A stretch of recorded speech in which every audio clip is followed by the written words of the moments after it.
I mean, the ban itself was inevitable based on what he's done, but in terms of whether the club knew anything about it before, that's obviously the grey area. Bit strange that they obviously didn't know whether he was going to be able to play today in the press conference yesterday, but I guess it's inevitable, really. Do you feel No, not based on the fact that I think that he needs some help as opposed to being punished for it, but you can only go by what's happened to other players, and there's a precedent been set on that front, so I guess, as I say, the ban was inevitable. So losing tonight, do you think Eddie Howe should...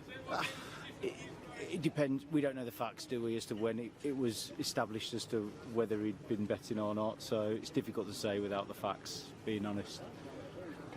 Ali feels sorry for the guy, needs all the support, but somebody must have known this well before we signed him, and his agent says he's got a problem.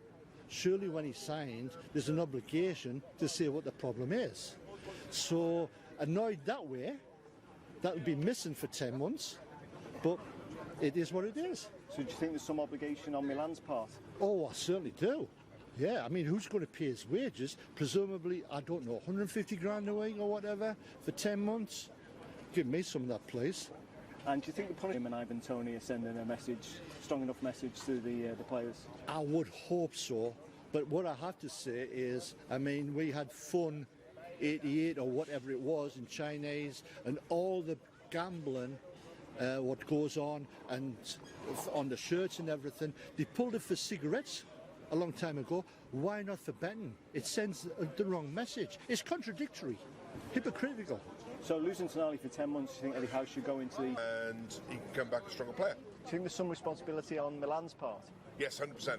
They must have known when he signed that Tonali, I did think when he signed for £52 million, I thought, why would they sell their best player to us? So I do think they knew about it, yeah. And obviously losing him for 10 months, is there an opportunity to go into the transfer market? You'd like to think so, wouldn't you? Obviously, we do need centre mid cover now. I mean, especially with Ellie Anderson out for the next 8 months. I mean, like you said earlier, like Ruben Neves is rumoured for the next 10 months, which I would absolutely love if he came in. But it's not the end of the world. But we'll move on. All the Newcastle fans are behind him at the end of the day, and that's all that matters. He'll come back stronger from this, I hope. And having their signed situation?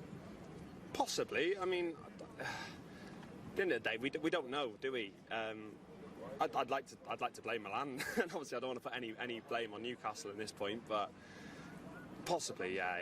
I will blame Milan in this scenario, but we don't know, do we? We don't know. And the lengthy bans for Tonali and I just think it's sort of like probably a little bit out of hand how we sort of like expect footballers to sort of they fall into sort of bad habits, and then some might need actual help, and then to sort of ban like the other thing that's in their favour, which is football. If their life's all football, then to take football away from them, all we're doing is giving them more time to think about maybe the bad habits that they have got. So for me, to ban them, I think it's just extremely harsh, including Ivan Toney as well. It's not just about Tonali, but I think it's just gambling in general. So in order to do that to any of the footballers and take away the main passion that they love in life and give them more time to do maybe a bad habit of any kind, I just don't think it's probably the way that they should have been dealt with, to be honest. So you don't think the punishments are suitable for this? Yeah, I think so, but at the same time, maybe Milan weren't aware of his, what was happening behind the scenes. Maybe it was hidden from Milan as well. So again, it goes back to the first scenario I said, where if the player can't come out and safely speak about it himself and sort of come forward and sort of say I need help, then where does any player stand in the future as well? So I think it needs to change. So Newcastle's a man down for the... It's for transfer as well. They may go back into the market January. We can see get a couple of loans, to tide we over, because we've got injury problems as well now, So, it'll be all right. I think we'll be all right. We'll struggle, but we'll do all right. We're Newcastle fans, man. We always take things the hard way. We're not happy unless it's a hard way. But I wouldn't, I just think they're the ones the club that should have got the punishment rather than Newcastle. The same with Brentford. Brentford shouldn't have been punished for Ivan Toney. His ban had nothing to do with Brentford. All his stuff being done was away from Brentford, in the same with Newcastle. So I think had they given them hefty fines, that would have sufficed. And as I tend to agree with Paul Mercer as well, like, the gambling addiction is, it should be looked at with a bit of respect.